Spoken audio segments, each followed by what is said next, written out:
అమ్మా కోటి మాయల తల్లి దుర్గమ్మ కొండ కోనల్లో వెలసింది మాయమ్మ బెజవాడ కొండల్లో దుర్గమ్మ నీవు బంగారు తల్లివి మాయమ్మ కోటి మాయల తల్లి దుర్గమ్మ కొండ కోనల్లో వెలసింది మాయమ్మ బెజవాడ కొండల్లో దుర్గమ్మ నీవు బంగారు తల్లివి మాయమ్మ కోటి మాయల తల్లి దుర్గమ్మ కొండ కోనల్లో వెలసింది మాయమ్మ చాలా మంచిదండి, చాలా వస్తాయి అమ్మవారికి, చాలా వస్తాయి అమ్మవారికి.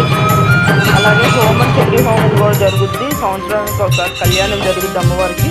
చండీ హోమం కూడా జరుగుతుంది. దసరా నవరాత్రులకి ఆఖరి రోజు ఇదిగోండి చండీ హోమం ఉంది. ఇది మొత్తం చూడండి బాగుంటుంది. వద్దన్నారని చెప్పి నేను ఎక్కువ పెట్టలేదు. నా వీడియో నచ్చినట్లయితే లైక్ చేసి సబ్స్క్రైబ్ చేసుకోండి, బెల్ మీద ఆల్ మీద టచ్ చేయండి. లాంగ్ వీడియో షార్ట్ వీడియోస్ అన్నీ వస్తాయి చూడండి. ఓంకార రూపిణి జ్ఞాన ప్రదాయిని వరములనిచ్చేటి విశ్వ వినోదిని వేదనలెన్నున్న తీర్చేటి తల్లి వేదనలెన్నున్న తీర్చేటి తల్లి.